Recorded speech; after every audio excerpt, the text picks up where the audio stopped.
Bismillahirrahmanirrahim. Assalamu alaikum class. Today's discussion topic is carbon dating. This is also a part of our half-life. Will be discussed today is about carbon dating. What is a carbon dating? Imagine archaeologists find an ancient wooden box. How they can know whether it is 500 years old and 5,000 years old?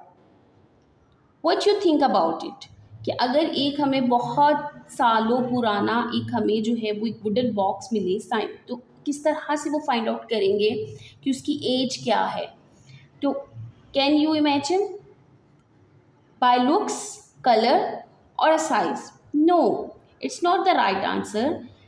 Scientists will be used a natural clock or that natural clock is called carbon dating. उस natural clock को क्या कहते हैं? Carbon dating कहते हैं। That is called natural clock, जिसको utilize किया जाता है find out करने के लिए ancient जो आपके पास materials होते हैं उनका decay time क्या है।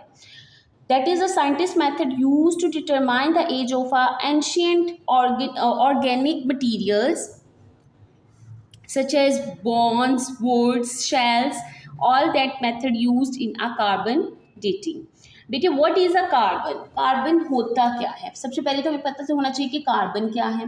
Carbon basically which it is present in every living thing. Her living thing के अंदर जो है हमारे पास कार्बन प्रेजेंट है। जो लिविंग थिंग ऑर्गेनिजम्स होंगे हमारे पास कौन कौन से हैं? हमारे पास ह्यूमंस हैं, एनिमल्स हैं, प्लांट्स हैं, ट्रीज हैं, all these types of living things that contains a carbon. What is a carbon 14? Basically हम कार्बन डेटिंग के लिए जो यूटिलाइज करते हैं वो यूज़ करते हैं कार्बन 14।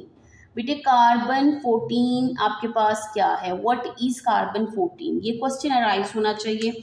हम पढ़ चुके हैं एक फॉर्मूला C612, ठीक है, C613, C614।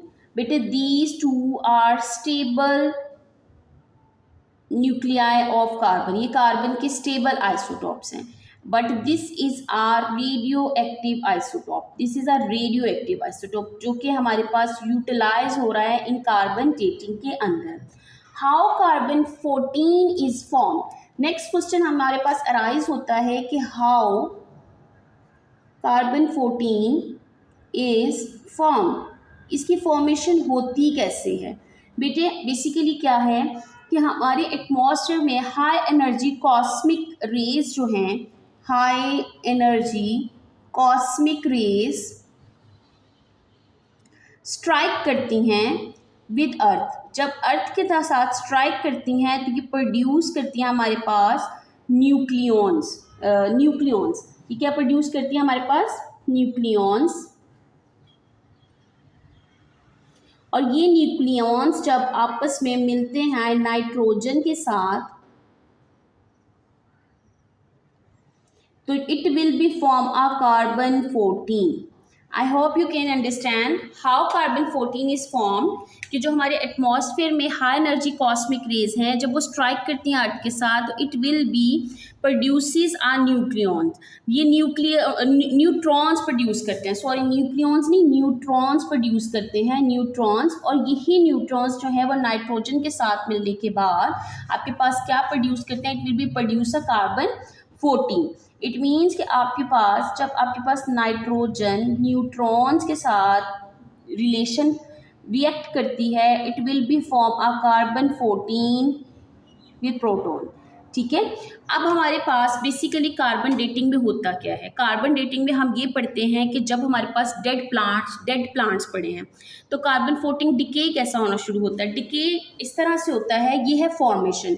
अब डिकेइंग कैसे होती है? डिके होता है आपके पास बीटा डिके। इसके अंदर कौन सा डिके होता है? बीटा डिके होता है। आपकी carbon 14 will be change into a nitrogen plus beta radiation plus anti neutrino, और एंटी न्यूट्रिनोज जो हैं ये प्रोड्यूस करते हैं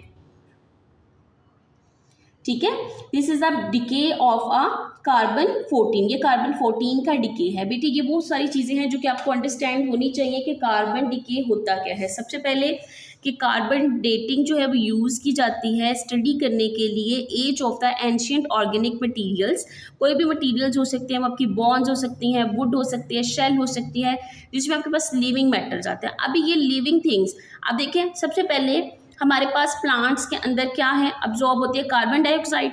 कार्बन डाइऑक्साइड जब अब्जॉर्ब होती है तो उन एनिमल्स जो है वो प्लांट्स खाते हैं और एनिमल्स को हम खाते हैं। तो इस तरह से कार्बन जो है वो ट्रांसफ़र होती है plants towards animals and animals towards humans.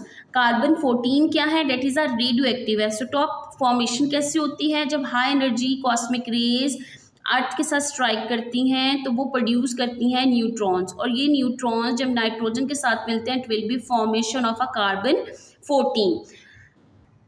जी बेटे, टॉपिक है define carbon dating. Carbon dating क्या है? Carbon dating is a scientific method used to determine an age of ancient organs like or materials like wood, bones, shells up to 50 years old. This technique, ये technique base किस पे करती है? Based on a radioactive decay of carbon 14, a type of carbon found in the atmosphere. Living organisms constantly absorbs, constantly जो है वो living organisms constantly absorbs करते हैं 14 कार्बन 14 को while they are alive, maintaining a steady balance with carbon 12. When a organism dies, अब organism die हो गए, हमने पढ़ी सबसे पहले फॉर्मेशन कैसे हुई। अब जब डाइज हो जाएंगे तो absorption of carbon is stop, absorption जो है वो कार्बन की स्टॉप हो जाएगी and carbon 14 starts to decay at fixed rate. क्यों फिक्स रेट के साथ? बिकॉज आपने कल लास्ट लेक्चर में पढ़ा था कि हर एलिमेंट की अपनी एक हाफ लाइफ है, तो इसकी हाफ लाइफ क्या है? 5730 years. By remaining the carbon 14 sample and comparing to its original amount, scientist can estimate how long ago the organisms died. Carbon dating is essential tool, ये essential tool है, uses हैं carbon dating के या applications हैं कि हम इनको कहाँ कहाँ यूटिलाइज कर सकते हैं। Helping researchers determine the age of artifacts, fossils and ancient remain, giving important insight into human history and environmental changes. The radioactive decay of carbon 14 and shown in figure, ये आपके पास पूरा एक प्रोसेस दिखाया गया है। उसके बाद है एग्जाम्पल है 20.4, we have a 50 milligram sample of lead 212, it decays by beta and gamma emissions with half life 10.6 hours. Half life कितनी है लेड की? 10.6 आवर्स है। How much pure sample is left after 53 hours? Initial quality of pure lead 212 50 milligrams. Half life of lead is total elapsed time, total time कितना है? 53 hours. Quality of left and calculate करनी है। सबसे पहले हम number of half lifes calculate कर लेते हैं। बेटे कल नंबर ऑफ हाफ लाइफ्स का फॉर्मूला बताया था, total time taken divided by half time, जितना भी उसका हाफ लाइफ टाइम है तो will be divided, that is the number of half lifes will be 5. Now we'll be putting the values on a remaining, we want to calculate the remaining half life, so n is equals to 1/2 power of n, half lives 5 है, 5 ऊपर आ जाएगा, power multiply by 50 milligrams, as you can see. So n is equals to 1.56 milligrams. So 1.56 milligrams of lead 212 will be present after 53 hours of 5 half lives. I hope students you can understand what is a half life and what is the purpose of a carbon dating. Carbon dating का purpose क्या है? How carbon 14 is formed, how carbon 14 is decay, and what is the applications of carbon 14. Okay class, as you can see a brain teaser. If two fossil found in the same layer of rock have nearly the same amount of carbon 14 left, but one belongs to a fast living animal and the other to a slow living one. Which one is a older or are they the same age? बेटे हमने ये पढ़ा था कि जो half life है it does not depends on a circumstances. ना तो वो टेम्परेचर पे डिपेंड करती है, ना वो प्रेशर पे डिपेंड करती है, ना वो साइज़ पे डिपेंड करती है। It only depends on a same half lifes, it depends on a half lives of our isotopes. If both fossil fuels having a same half lives, it almostly they have the same ages, they will be decay on the same rate. What does the clock start tickling mean? Carbon 14 is constantly created in the upper atmosphere when cosmic rays hit with जब hit करती हैं अर्थ के साथ nitrogen atoms produce होते हैं, meaning the clock start tickling the moment and organisms dies. I hope class you can understand this lecture. Will be discussed. Next topic will be tomorrow. Allah Hafiz.